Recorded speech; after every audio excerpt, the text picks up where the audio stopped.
Support comes from the Missouri Forest Products Association, providing more than 41,000 jobs in the production of wood pallets, railroad ties, white oak barrels, hardwood floors, and more.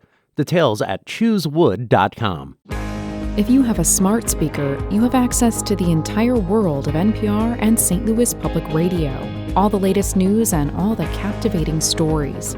Activate our voices with yours by telling your smart speaker to play St. Louis Public Radio.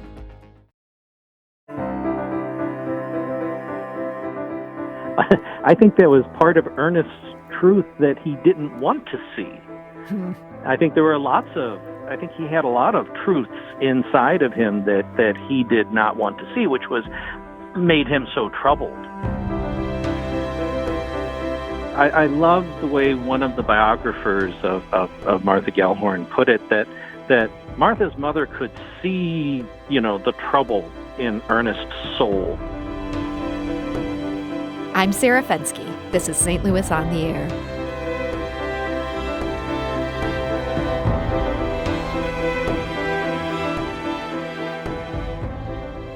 The new documentary from Ken Burns and Lynn Novick debuted last night on 9 PBS, with more chapters tonight and tomorrow. If you missed part 1 last night, you can also stream the series online at pbs.org.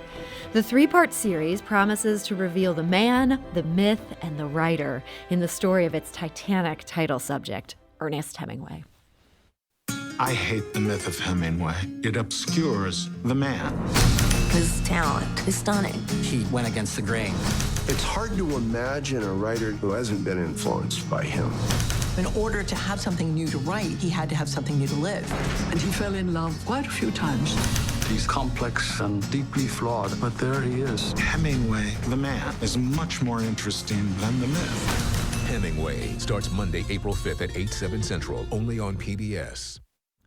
And that is the promo for Hemingway, which is streaming now at pbs.org. But any telling of Ernest Hemingway's story would be incomplete without an examination of the many St. Louisans who inspired and, yes, subsidized the writer in his formative years. That subject is the focus of a monograph published last year by local historian Andrew J. Theising. It's called Hemingway's St. Louis, How St. Louisans Shaped His Life and Legacy. And joining us now to talk about it is author Andrew J. Theising. Andrew, welcome. Thank you, Sarah. It's a pleasure to be back.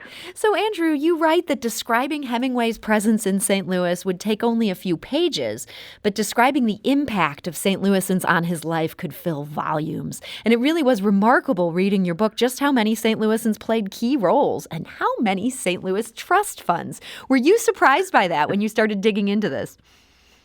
He really did find some wealthy families in St. Louis. I was surprised at the trust funds and the many sources of wealth. And, it reminded me just of St. Louis generally. I don't know that we always appreciate how much wealth was in this city. Mm-hmm. And we look at our neighborhoods, like Portland Place or, There are some cities that just have a few of those streets, but my gosh, St. Louis has whole neighborhoods of these mansion districts. Yeah, and it shows that great wealth we had. Yeah, and Hemingway found more than one wife who came from St. Louis's upper reaches there. But this all started, you make a great case that this did not start with his first wife, Hadley Richardson. This started with the Smith family. How did they first come into contact with Ernest Hemingway? It was purely coincidental that Ernest ran into the Smiths. They all had been going to Michigan for the summers.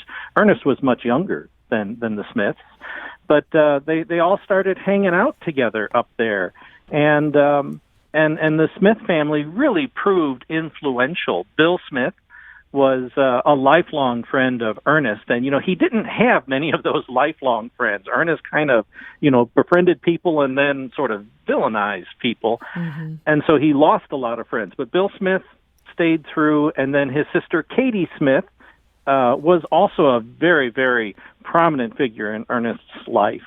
And as you say, Katie Smith may have had some romantic entanglement with Hemingway. What were you able to glean about their early relationship there?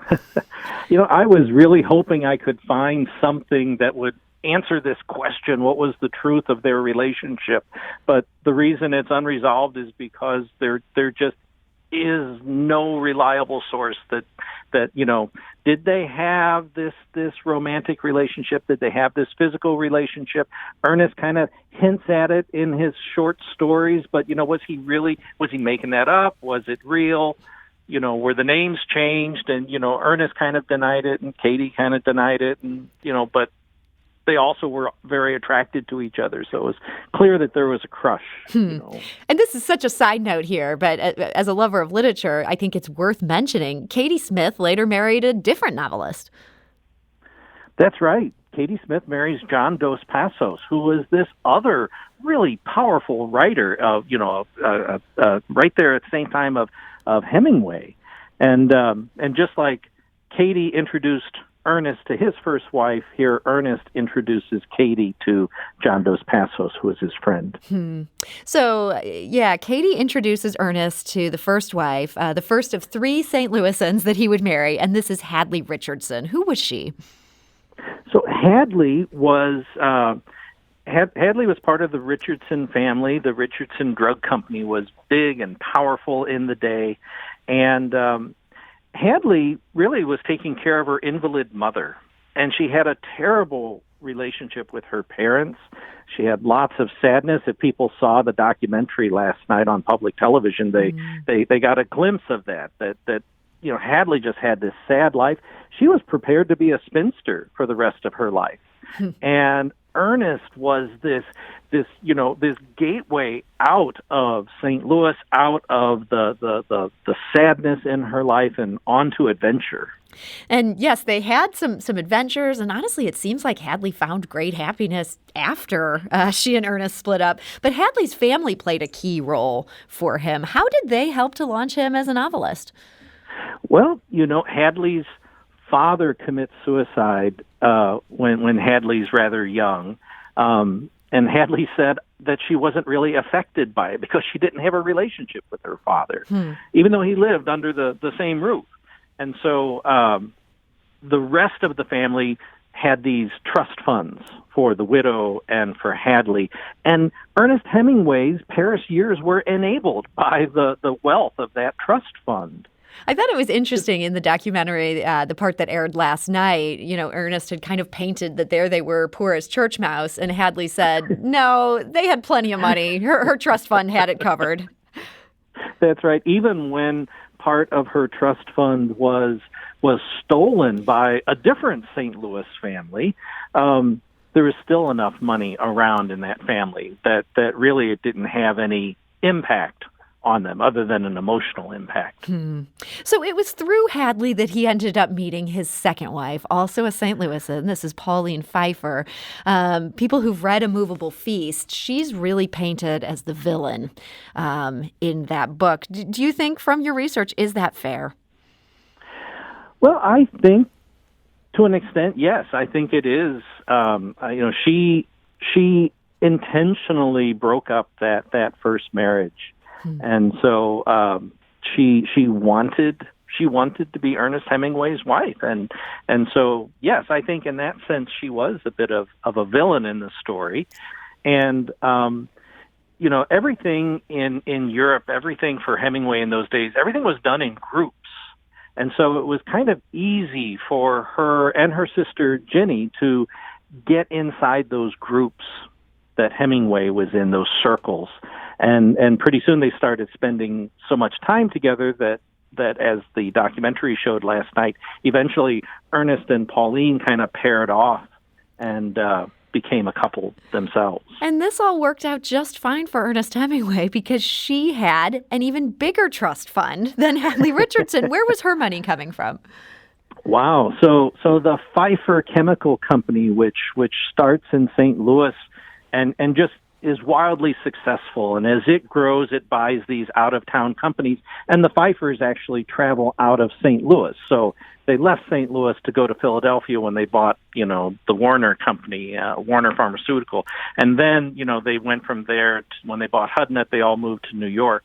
But fabulous wealth, that's all started in St. Louis, and they had a trust fund for Hadley, and the rich uncle, he bought them the house in Key West, and he set up a trust fund for Ernest, separate from the one for his favorite niece, Pauline. It just, it pays to have a rich uncle, doesn't it? Boy, it sure does. I'm kind of questioning my choice of uncles here. I guess not that I had much say in the matter. But in your book, then, history repeats itself when he meets another St. Louis, and he starts cheating on Pauline with her. Now, I loved in your book the story about how he first met Martha Gellhorn. Tell us what happened there. Well, Martha's father had just recently passed away, and so to get out of town and sort of have some distraction, the mother and the son and the daughter Martha all went to Key West, Florida, and they run into Ernest Hemingway at a bar. He's sitting there at a bar at Sloppy Joe's in Key West, and they strike up this conversation, and that St. Louis had to be, we're visiting from St. Louis, and Ernest, could say all kinds of things about St. Louis because he knew the city by that point. Mm-hmm. And so here's another St. Louis, and Ernest is just smitten with her instantly, with Martha, and he was supposed to go home, and they had company coming for dinner. And they're all sitting around the dinner table, and where's Ernest? Go get him from the bar. And this is including his wife sitting around the dinner table. Where's Ernest? Right. He did not make it to dinner. He did not make it to dinner, and he stayed with Martha. And Martha, even though Martha's family left, Martha stays on in Key West for a couple of weeks, and it was pretty apparent to Pauline that Ernest was smitten with Martha, and that this meant some trouble for her. So Martha Gellhorn's mother, she comes through so well in your book, and she seemed to really have a lot of mutual admiration with Ernest Hemingway. They really kind of hit it off, but she still didn't want Martha to marry him. What do you think was going on there? I love the way one of the biographers of Martha Gellhorn put it, that Martha's mother could see, the trouble in Ernest's soul. She could see that he had this dark side, and she said, "I feel sorry for him." And Martha just erupts when hearing this. Why would you feel sorry for this, this great man? And Martha put all these men in her life on pedestals, and so that mother would say, "I feel sorry for him," really didn't sit well with Martha. But here in the end, Edna Gellhorn, she saw Ernest's truth, and she saw the vicious decline that was to come. And in some ways, I mean, Martha Gellhorn seems like such a good match for him. You say she was one of the only women, sort of like his mother, where she didn't just give in to him. She was a more than equal match. What led to the end of that marriage?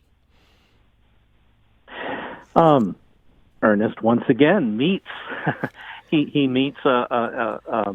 meets Mary Welsh, and he all of a sudden is focused on Mary Welsh and is no longer interested in Martha. And Martha was this just wonderful, brilliant writer. She had an international reputation before she ever married Hemingway. And so really their marriage, as brief as it was Ernest just saw it as a competition. And honestly, Ernest was, I think, happy to be rid of that marriage. And so he starts another affair with his fourth wife, who was not from St. Louis, and starts an affair with his fourth wife and divorces Martha. In absentia, really. So you had a great quote in this book. Hemingway apparently told A.E. Hotchner, "First 3 wives from St. Louis. Only good person I know who didn't leave there was Martha Gellhorn's ma." Talking about Edna Gellhorn, a woman he liked who continued to stay in St. Louis. Do you think he looked down on St. Louis in some ways? I don't know that he looked down on St. Louis at all. But I think he certainly noted that so many people left St. Louis to find their greatness. And, because T.S. Eliot was his friend, and so, he saw T.S. Eliot leave, and everyone knew Tennessee Williams who left. And so there were he had lots of St. Louis reference points of people who left St. Louis and made it big elsewhere in the world. But I don't know that he necessarily thought ill of St. Louis. Do you think he appreciated just how big a role, when you put it all together, that all these St. Louisans and St. Louis fortunes played in subsidizing his greatest books and many of his adventures? I think that was part of Ernest's truth that he didn't want to see. I think I think he had a lot of truths inside of him that he did not want to see, which made him so troubled. And I really think, the fact that he kind of lived off his first three wives. He didn't really make any money as an author until he was well into his second marriage. So Hadley bankrolled everything, and then the rich Uncle Gus paid for everything, in Key West for until Ernest started getting his own financial legs.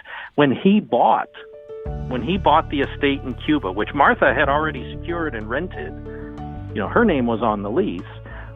When he finally bought that was the first time that he owned his own home. And that was in the 1940s.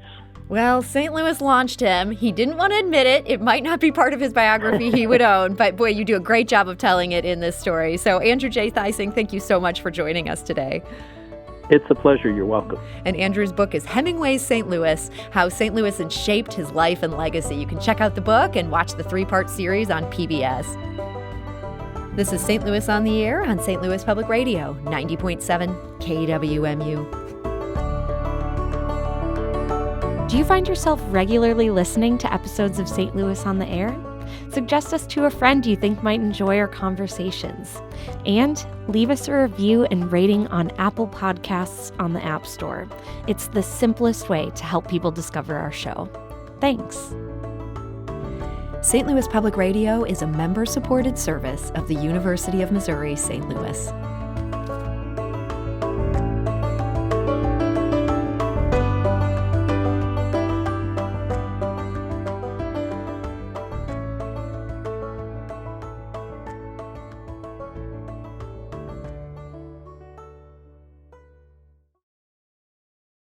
Support comes from the Missouri Forest Products Association, providing more than 41,000 jobs in the production of wood pallets, railroad ties, white oak barrels, hardwood floors, and more. Details at choosewood.com.